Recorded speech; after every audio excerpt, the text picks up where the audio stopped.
Nous allons voir aujourd'hui les protocoles de la couche application. Donc on a eu l'occasion de voir quelques-uns, entre autres le protocole Telnet, le protocole SSH, le protocole DHCP.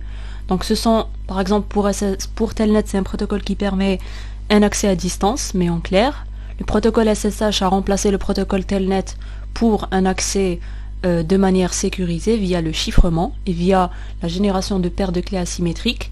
On a vu le protocole DHCP qui permet une attribution d'une configuration réseau complète.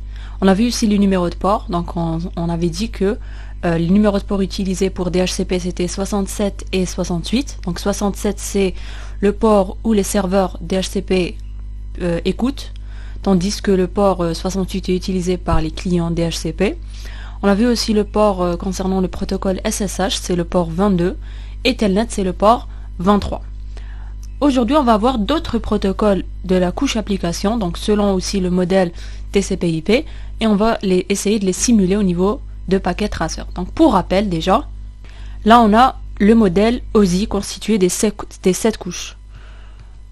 Alors, pour TCP/IP, la couche application, présentation et session a été résumée par la couche application au niveau du protocole du modèle TCP/IP. C'est-à-dire que la couche application du modèle TCP/IP, elle remplit les tâches de la couche application, présentation et session du modèle OSI.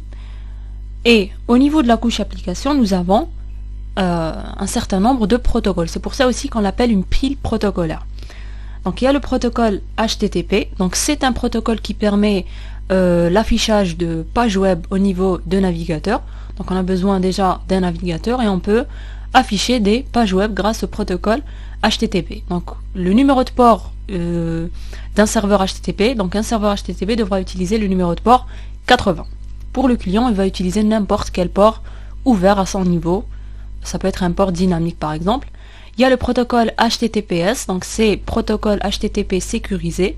Donc il y a eu l'ajout du protocole SSL pour justement chiffrer les données, parce que HTTP a été inventé sans aucune crainte d'un point de vue sécurité. Donc l'objectif c'était juste d'afficher des pages web, et avec l'avènement d'attaques en cybersécurité, ils ont pensé à justement améliorer le protocole HTTP, parce qu'on ne peut pas aussi refaire tout Internet pour sécuriser. Donc on est en train d'ajouter des couches de sécurité pour pouvoir pallier aux problèmes en relation avec la sécurité. Il y a le protocole FTP qui permet le transfert de fichiers. C'est un protocole qui va permettre à un client soit de transférer un fichier, soit de téléverser un fichier ou bien d'uploader. Donc c'est un transfert d'un client vers un serveur, ou bien de télécharger un fichier, c'est-à-dire récupérer une donnée à partir d'un serveur FTP. Il utilise les deux ports 20 et 21.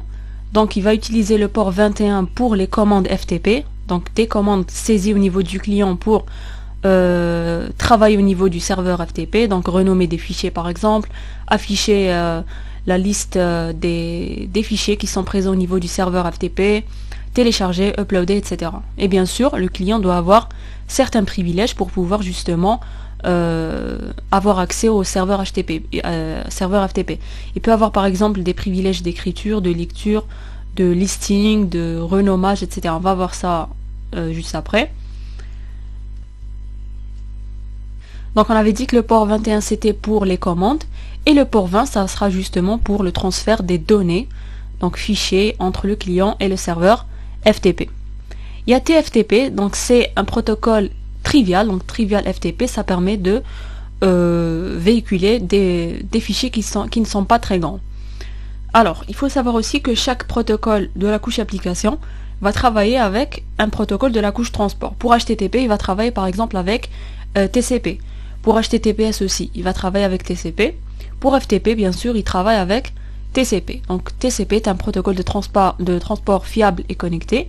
Pour TFTP, il va travailler avec le protocole UDP parce que les fichiers ils sont petits, donc il y a moins de risques qu'il y ait une perte ou bien un paquet qui n'arrive pas au client ou bien au serveur aussi. Il y a le protocole DNS qui permet de traduire un nom de domaine en une adresse IP. Donc quand on tape au niveau d'un navigateur par exemple google.com, En réalité, on est en train d'essayer de joindre le serveur qui héberge le site de google.com par exemple. Et comme on n'est pas censé connaître les adresses IP des différents sites qu'on consulte, il y a un protocole qui permet justement de faire cette traduction, et donc il nous suffit juste de taper le nom de domaine et la récupération de l'adresse IP elle va se faire grâce au protocole DNS. Il y a le protocole DHCP, on l'a vu. Donc pour DNS, c'est le port numéro 53 et ça travaille avec UDP. Pour DHCP, on l'a vu, c'est le port 66, 67 et 68. Ça travaille avec UDP. Ça permet une attribution d'une configuration réseau complète. Telnet, on l'a vu, pour l'accès à distance non sécurisé. SSH aussi, pour l'accès à distance de manière sécurisée. Et ceux-là, on va pas les voir. Donc, il y en a plein ici, comme POP, IMAP, etc. Ils sont en relation avec les services en relation avec le mail. Pour la couche transport, c'est la même au niveau du modèle TCP/IP, et il y a TCP ou bien UDP. Et les protocoles de la couche application travaillent en collaboration, en étroite collaboration avec l'un des protocoles de transport. Maintenant, le choix de TCP ou bien UDP, ça va dépendre aussi de la nature des données véhiculées, de l'objectif aussi du protocole, comme par exemple FTP qui doit faire en sorte de faire un transfert de fichiers. Là c'est clair qu'il faut opter pour TCP, parce que on peut pas se permettre une perte de paquets, il faut toujours retransmettre les paquets perdus. Pour la couche internet, c'est la couche réseau du modèle OSI, et elle s'appelle internet parce que TCP/IP est utilisé au niveau du réseau internet. Donc ça, on va pas entrer dans les détails. Donc on a vu IP, on a vu ARP qui permet de récupérer une adresse physique à partir d'une adresse logique, donc adresse MAC à partir de l'adresse IP. ICMP, on l'a utilisé déjà pour faire des pings. IGMP, on l'a pas vu, c'est pour la diffusion de groupes. Et là, au niveau de la couche accès réseau, donc on résume le travail des couches liaison et physique du modèle OSI. Et au niveau de la couche accès réseau, on n'a pas des protocoles, mais on a ce qu'on appelle des technologies de couches physiques, donc Ethernet. Donc on a vu les réseaux Ethernet, c'est les réseaux locaux. Les réseaux point à point, où il y a par exemple un câble série entre deux routeurs. Donc les deux routeurs vont former un réseau point à point. Token ring au niveau des réseaux en anneau, ça n'existe plus de nos jours, et Wi-Fi pour les réseaux sans fil. Nous, ce qui va nous intéresser aujourd'hui, c'est la simulation de protocoles de couches application, entre autres le protocole HTTP, le protocole FTP. On peut revoir très rapidement le protocole aussi DHCP et le protocole DNS. Pour les autres, on les a déjà vus. On ouvre notre simulateur et on va opter toujours pour un réseau local constitué de 4 équipements terminaux. Pour aujourd'hui, on ne va pas ajouter de routeur, ce n'est pas la peine. On va simuler le protocole HTTP, DNS, FTP et DHCP. Donc on ne peut pas simuler le protocole HTTP au niveau d'un routeur, c'est clair. Un routeur ne peut pas afficher une page web. Même chose pour le protocole DNS, même chose pour le protocole FTP. Et donc on va opter pour un serveur de niveau 7. Au niveau des services, on va activer les différents protocoles de couche application. On va essayer de les configurer et les simuler au niveau des clients du réseau local. Donc on réalise d'abord l'architecture physique. Alors pour aller aussi rapidement, on va opter pour un serveur DHCP très rapidement. Donc on va aussi, donc ce qui est aussi faisable dans la pratique, c'est qu'un serveur en général, il n'héberge pas beaucoup de services. Ce n'est pas bon. Par exemple, on va pas mettre ici un serveur qui va faire office en même temps d'un serveur DHCP, d'un serveur HTTP, d'un serveur DNS, etc. Donc ce n'est pas bon. Pourquoi? Parce que c'est un point de défaillance. S'il tombe en panne, ça sera tous les services du réseau qui vont tomber en panne. Donc il est préférable aussi de séparer les tâches et donc dédier chaque service à un serveur particulier aussi en raison des puissances des serveurs.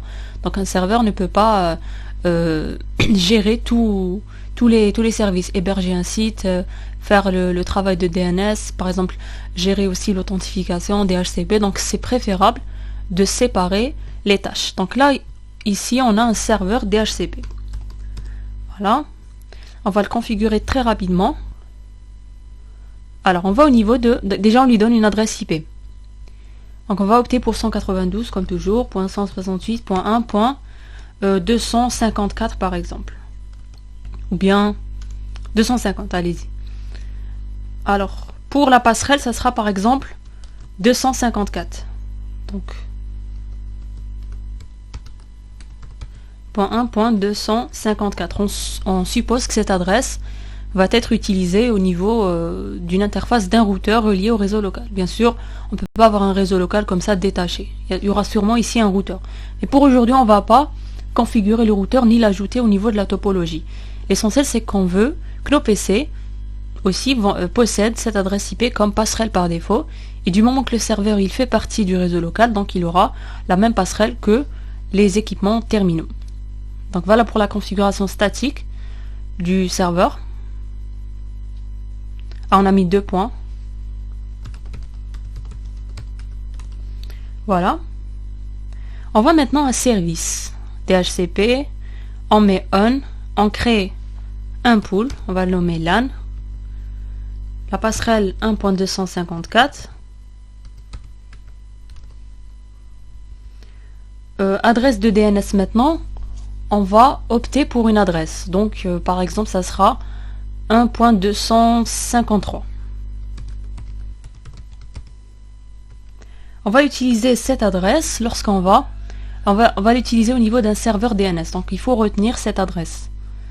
Et la première adresse, ça sera 1.1. Voilà. On va faire un add. Et là, on va un peu modifier pour que ça ne crée pas une confusion.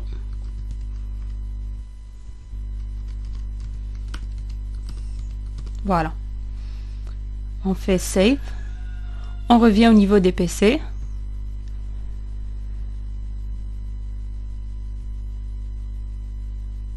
Voilà.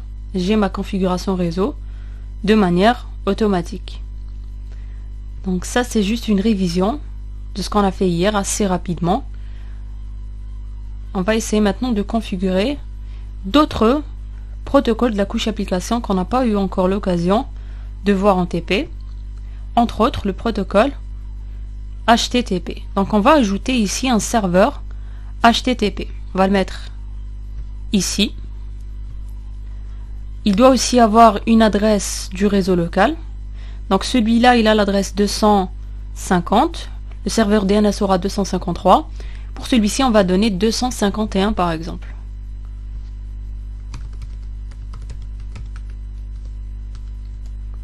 Passerelle, toujours la même. Et DNS, 253.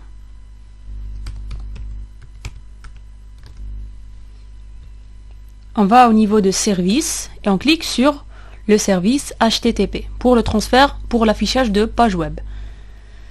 Alors, on a ici HTTP et HTTPS, donc par défaut ils sont à on. Donc dès qu'on ajoute un serveur au niveau de la topologie, par défaut c'est un serveur HTTP.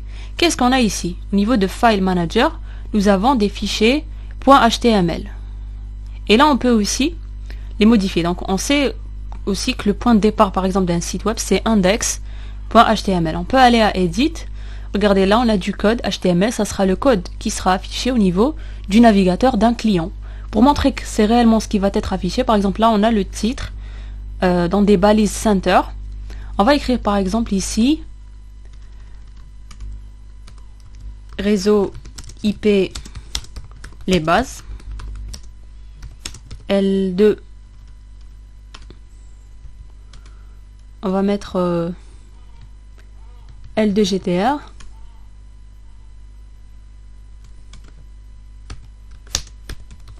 Voilà. Et là, on a des href, donc des liens pour aller vers d'autres pages web. On a aussi l'affichage d'images, sachant aussi que, bon, on va faire un save. Voilà, overwrite. On revient au file manager. Là, on a des images. Regardez, on a ici une image .jpg. Donc tout ce qui est fichier au niveau tous les fichiers dont on a besoin au niveau de notre site web, il faut qu'ils soient au niveau de notre file manager. On peut aussi avoir des répertoires. Il suffit juste de mettre le chemin absolu au niveau des. Donc on va pas rentrer dans le détail dans ça. On n'est pas en train de faire de la programmation web, mais c'est juste pour vous dire que Lorsqu'on va activer ce service, lorsque le client va accéder en HTTP, il verra la page d'accueil qui est au niveau de la page HTML index. Donc là, c'est terminé pour la configuration du protocole HTTP. En réalité, on n'a rien fait. Il a été activé par défaut. On va au niveau du client, un des clients. Déjà, on va essayer de pinguer le serveur HTTP. 251. Voilà, donc le ping déjà il marche. Pour pouvoir accéder en HTTP, il faut aller ici au niveau du navigateur web. Donc au niveau du simulateur, nous avons ici l'affichage d'un navigateur web. Là, on va spécifier l'URL. Donc on va taper http://. En réalité, là, on avait l'habitude de taper un nom d'un site web. Est-ce qu'on peut taper dans ce cas de figure un nom d'un site web? On ne peut pas parce que on n'a pas encore un serveur DNS activé ou bien qui marche. Donc, on va carrément taper l'adresse. On est supposé connaître l'adresse IP, c'est-à-dire qu'on va faire le travail de DNS à la place. Parce qu'on n'a pas encore DNS qui nous permet d'accéder au site web via son nom de domaine. Donc, on va accéder en IP. 192.168.1.251. Regardez quand je clique sur Go. J'ai le titre ici, réseau IP les bases, donc c'est ce que j'avais modifié au niveau de index, L2GTR. Là, je peux cliquer sur les différents liens qui me permettent de naviguer au niveau de mon site web. Regardez l'image. Voilà, c'est le logo de Cisco par exemple. Voilà. Là, je peux accéder à mon site web. Mais le problème, c'est que je suis en train d'accéder en HTTP, via l'adresse IP. Et ce n'est pas quelque chose de bon parce que pour un utilisateur final, on n'est pas censé apprendre par cœur les adresses IP de tous les sites web qu'on consulte. Donc ça aurait été bien d'accéder avec via un site du style www.quelque chose. Alors pour l'instant, on ferme. On peut montrer aussi en mode simulation comment se fait l'accès. Et comment aussi on accède et quels sont les paquets qui sont utilisés. On revient au niveau du navigateur, en mode simulation, on retape 1.251. Quand j'appuie sur Go, ici j'ai un paquet IP encapsulé. Donc il y a un segment TCP qui est encapsulé dedans. Regardez le port source, c'est n'importe quel port, c'est 1032. Port de destination, c'est 80 pour HTTP. Voilà, donc la Ethernet, les adresses MAC source et destination, je les ai trouvées grâce à ARP, parce que j'ai déjà accédé. Donc le PC a enregistré au niveau de sa table ARP l'adresse MAC du serveur. Au niveau IP, on a l'adresse source et destination, on les connaît aussi. Et au niveau du segment TCP, là on a le port source et le port de destination, le numéro de séquence, d'acquittement, les différents flags et le pointeur d'urgence, donc toute l'entête TCP qu'on connaît. Et c'est comme ça que se fait l'accès en HTTP via des segments TCP.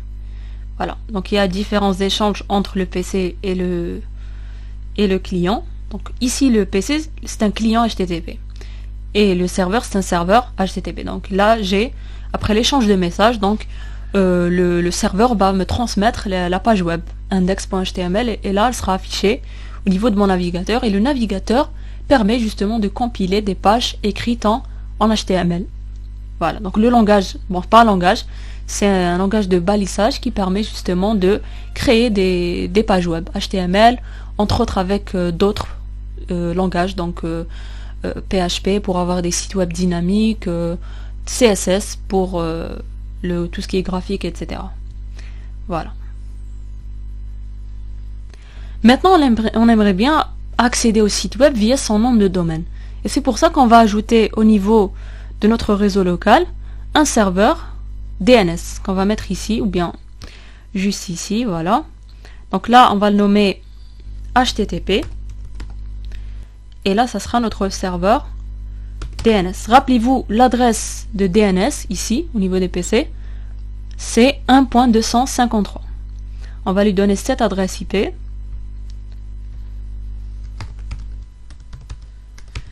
Essayons de donner une autre adresse, vous verrez pourquoi. Donc 249 par exemple. Default Gateway 1.254 toujours. DNS, on va la laisser vide. On va à Service on va au service DNS. Donc par défaut, il n'est pas activé. On va l'activer. Et là, qu'est-ce qu'on a? On a des records. Donc DNS en réalité, c'est, pour simplifier, une base de données où ça va contenir un mappage entre une adresse d'un réseau ou bien d'un hôte et un nom de domaine. Donc ça va faire le lien entre un nom de domaine et une adresse IP. Donc on va ici donner un nom, par exemple www.l2gtr.dz. Les types, il y en a plusieurs. Donc A c'est pour IPv4, 4A c'est pour IPv6, CNAME, NS, SO, etc. Ce sont d'autres types de records. Ça ne va pas contenir des noms de domaine. Il y a aussi des records sous format de texte, etc. Donc on ne va pas rentrer aussi dans les détails. L'adresse, on va donner l'adresse du serveur HTTP justement. 1.251 normalement. Attendez, on vérifie.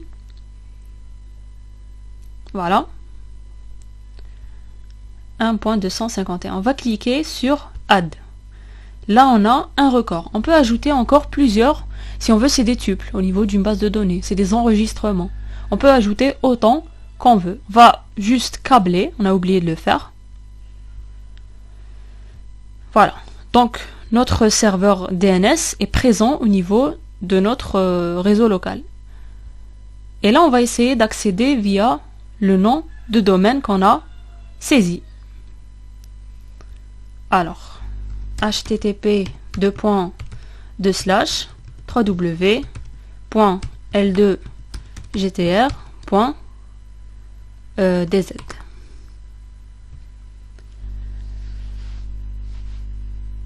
Qu'est-ce qu'il nous dit? Il nous dit hostname unresolved. Donc le nom de domaine n'a pas pu être, si on veut, traduit en adresse IP. Bien qu'on ait un serveur DNS. Pourquoi? Justement parce que on a spécifié au niveau du PC que si on tape un nom de domaine, on va directement chercher au niveau de notre DNS, de notre serveur DNS à cette adresse. Et comme on lui a pas donné l'adresse 253, bien sûr, ça n'a pas marché. Donc c'est pour ça que l'adresse ici doit être correcte. Donc c'est 253. On peut mettre l'adresse de DNS la même, donc il va chercher à son niveau, sinon il peut être relié par exemple à un autre serveur DNS. Ou bien on peut la laisser vide aussi. Voilà. On essaye maintenant.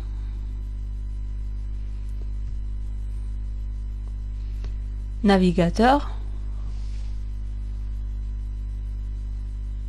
Donc quand vous cliquez sur le navigateur, ça met un peu de temps. Hein. C'est très normal.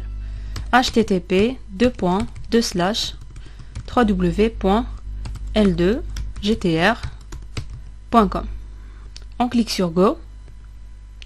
.com, c'est .dz.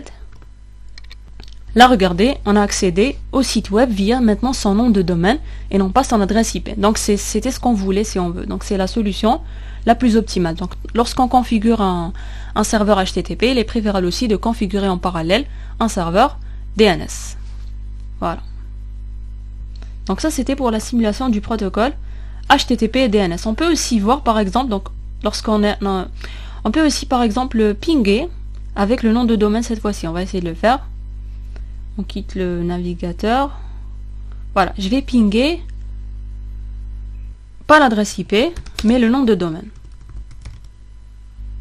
L2gtr.dz. Voilà, ça marche. On va l'essayer en mode simulation.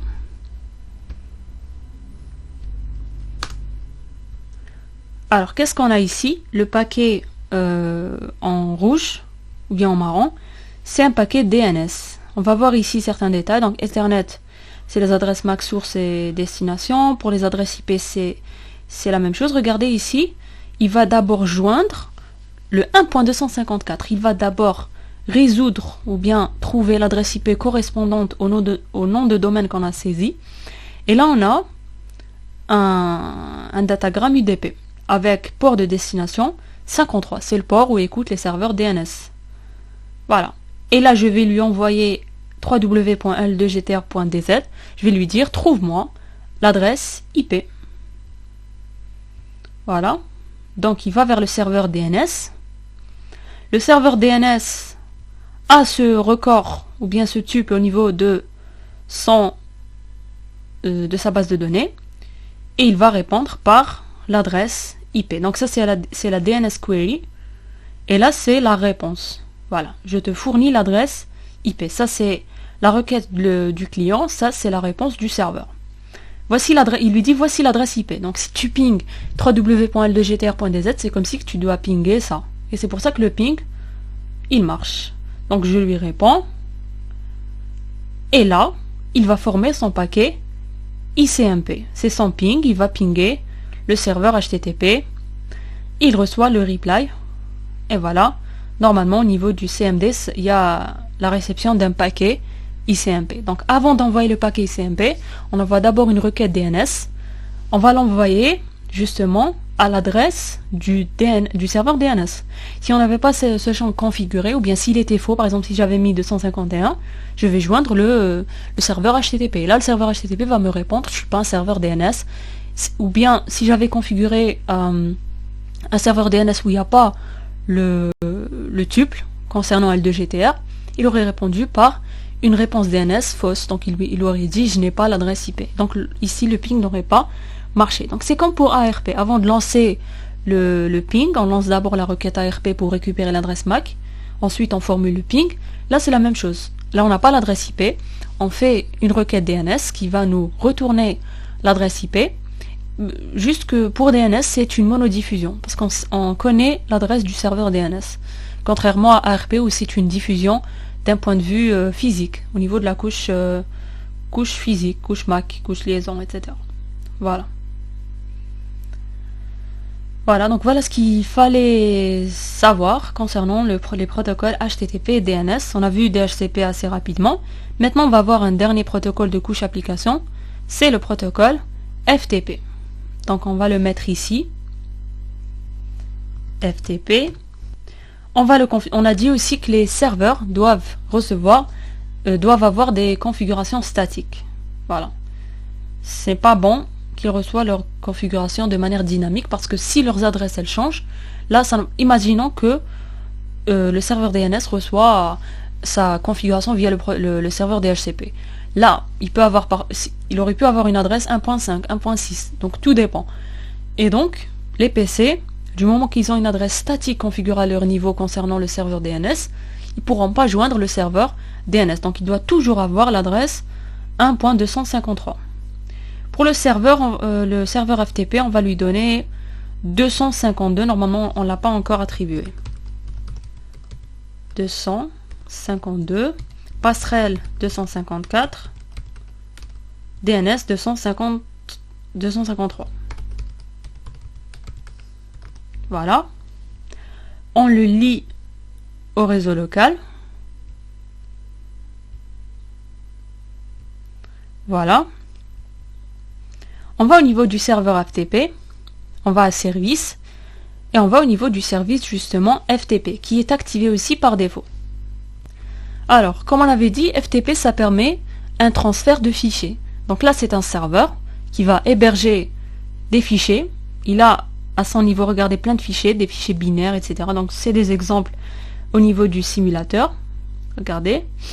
Et là, qu'est-ce qu'on a? On a un username et un password et des permissions.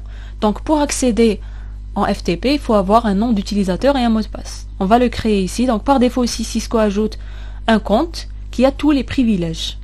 On va ajouter par exemple L2GTR, mot de passe L2GTR, et là on va donner par exemple des droits d'accès ou pas. Donc write, c'est pour l'écriture, pour que le client puisse ajouter des fichiers au niveau du serveur FTP. Lecture, c'est pour qu'il puisse lire un contenu de fichier. Delete, c'est pour qu'il puisse supprimer un des fichiers ici par exemple. Rename, c'est pour qu'il puisse modifier le nom d'un fichier. Et list, pour pouvoir afficher ou bien faire le listing de tous les fichiers qui sont présents au niveau du serveur FTP. On va lui donner un accès en contrôle total. On clique sur Add. Là, on a maintenant deux utilisateurs. RWDNL, c'est les permissions. Read, Write, Delete, Rename et List.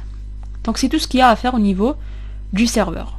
On va au niveau d'un client, par exemple celui-là, et on va taper la commande FTP suivi de l'adresse IP du serveur FTP. .1.252. Voilà, on nous dit Welcome to Packet Tracer FTP Server. Saisissez un nom d'utilisateur. L2 GTR. Il nous a dit Username OK, Need Password. Je vais saisir le mot de passe correspondant. Logged in, je suis connecté. Et là, j'ai au niveau du CMD FTP supérieur. Et là, je vais pouvoir saisir toutes les commandes en relation avec le protocole FTP, et tout dépend aussi de mes permissions. Donc je vais taper par exemple point d'interrogation. Qu'est-ce que je peux faire au niveau de ce serveur FTP? Je peux me balader dedans avec CD pour changer de répertoire. Je peux supprimer un fichier via delete. Je peux afficher ou faire un listing de tous les fichiers via la commande dir directory. Get pour récupérer un fichier. Help pour avoir de l'aide. Passive, put pour ajouter un fichier, pour faire un upload, PWD pour connaître le chemin absolu, et quit pour quitter le serveur FTP, et rename pour changer le nom d'un fichier. Alors, on peut faire par exemple un dir en minuscule, voilà, c'est sensible à la casse.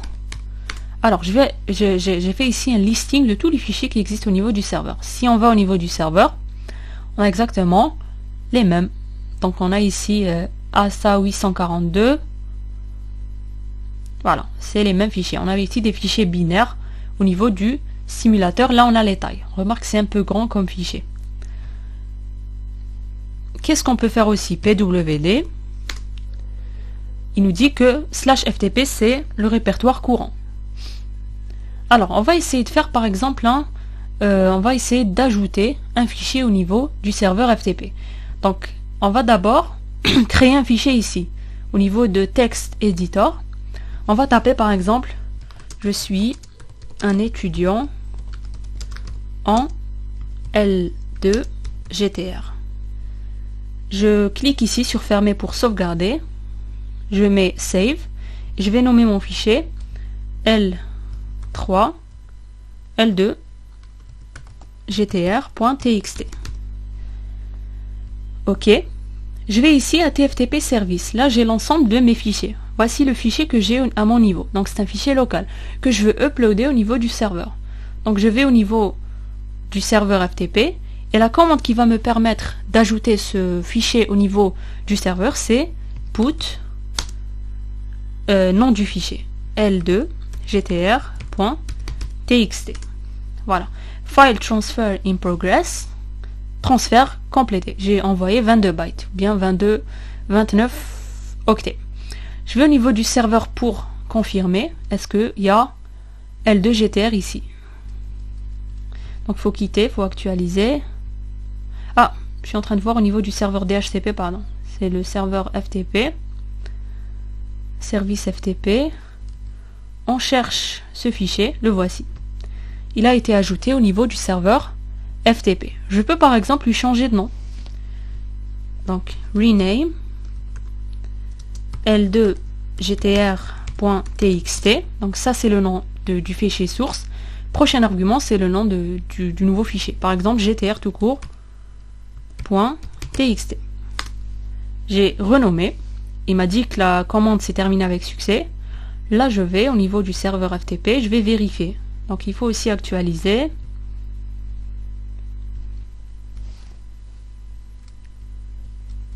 Voilà, j'ai maintenant mon fichier gtr.txt. Je peux aussi télécharger ce fichier que j'ai renommé. Par exemple, ça sera via la commande get gtr.txt. Voilà, je l'ai téléchargé. Je peux vérifier à mon niveau que je l'ai téléchargé. Donc je vais à TFTP Service. Regardez, j'ai le fichier gtr.txt que j'ai téléchargé et L2GTR que j'ai téléversé ou bien uploadé. Je peux aussi le supprimer au niveau du serveur FTP. Alors, delete gtr.txt. Donc, il a été supprimé au niveau du serveur et non pas à mon niveau. Je vais vérifier au niveau du serveur FTP. Voilà, je n'ai plus de fichier GTR. Je peux même le vérifier en faisant un dir. Voilà, j'ai pas de fichier ici GTR. Et à mon niveau, il existe toujours, bien sûr, en local. Voilà, il est toujours là. Alors, au niveau du simulateur, on peut juste faire des commandes de ce style avec des petits fichiers. Donc, le réel impact ou le réel bénéfice d'utiliser FTP, c'est bien sûr pour un transfert de très grands fichiers, etc. Donc, au niveau du simulateur, on est juste en train de montrer les commandes qui nous permettent de dialoguer, si on veut, avec le protocole FTP. On peut refaire en mode simulation. On va refaire juste un dir. Voilà, qu'est-ce qui se passe? Donc toujours normalement le premier paquet quand on s'est connecté, on tapait FTP, adresse IP du serveur FTP, il y a ARP qui apparaît. Donc là PC1 il possède l'adresse MAC du serveur FTP. Là on a la formation d'un paquet ou bien d'une donnée FTP encapsulée dans un segment, dans un segment TCP aussi, paquet IP, etc. Regardez le port de destination. On utilise 21. 21, c'est pour les commandes. Voilà. FTP command, ça contient la commande que j'ai saisie. Entre autres, c'est le dir. Alors, ça va aller vers le serveur FTP, ma commande. Et le port source, j'ai utilisé n'importe quel port qui est libre. Voilà. Là, maintenant, le serveur, il me répond. Ici, on a la réponse FTP. Voilà. Il me dit commande OK. Donc la commande elle marche. Maintenant on va l'utiliser pour les données.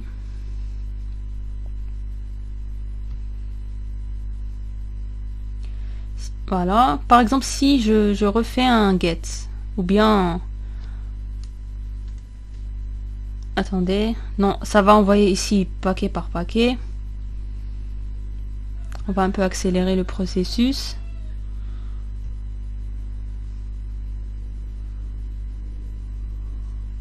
Puis on repasse carrément en real time. Et on tape ici get. Put plutôt. Bon, si on fait get, ça marche pas. Parce qu'il n'existe plus au niveau. Bon, en real time ça met beaucoup de temps. Voilà, il nous dit file unavailable. Donc ça n'existe pas. Ou bien permission denied. Si on n'avait pas le contrôle compte total, on n'aurait pas pu faire tout ça. Si j'avais pas le listing, le dir n'aurait pas marché. Si j'avais pas le privilège rename, j'aurais pas pu renommer put, get, etc. pour read et write. Et donc c'est très important de faire attention aux permissions attribuées à l'utilisateur. Dans notre cas, on a donné un contrôle total. Mais si on n'avait pas coché une des cases et on avait essayé une commande, ça nous aurait aussi affiché une commande une réponse de ce style, permission denied. Donc on va faire un put en mode simulation.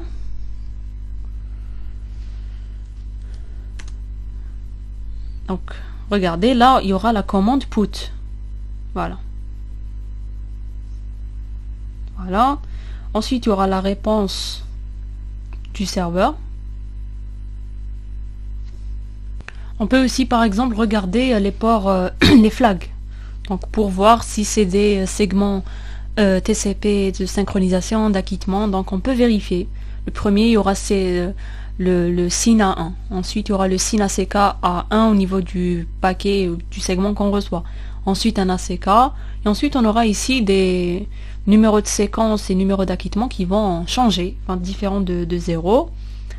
Donc ça nous permet aussi de, si on veut, de comprendre ce fonctionnement d'échange TCP avec la fenêtre. On peut faire les calculs, on va tomber sur les mêmes chiffres. Voilà, donc c'est très intéressant d'utiliser le mode de simulation pour justement apprendre et comprendre qu'est-ce qui se passe au niveau du réseau. Voilà pour les protocoles de couche application. Je pense qu'on a fait le tour. On a vu la majorité des protocoles de couche application, donc HTTP, DNS, DHCP, FTP, SSH, Telnet et normalement DHCP. Voilà, et DHCP. Donc ça nous a permis de comprendre ce qui se passe au niveau du réseau. Pour TCP, UDP, On peut pas les voir, on peut pas les configurer, on les regarde juste en mode simulation, que ce sont des protocoles qui travaillent en étroite collaboration avec des protocoles de couche application. Pour ICMP, c'était le fameux ping, donc c'est un des cas d'utilisation du protocole ICMP. Pour IP, on l'a vu lors du processus d'encapsulation, donc l'entête IP, qu'est-ce qu'elle contient, etc. Et le protocole ARP, on l'a vu aussi en détail. Et donc à ce stade, on a normalement toutes les bases pour pouvoir affronter des TP un peu avancés en réseau IP.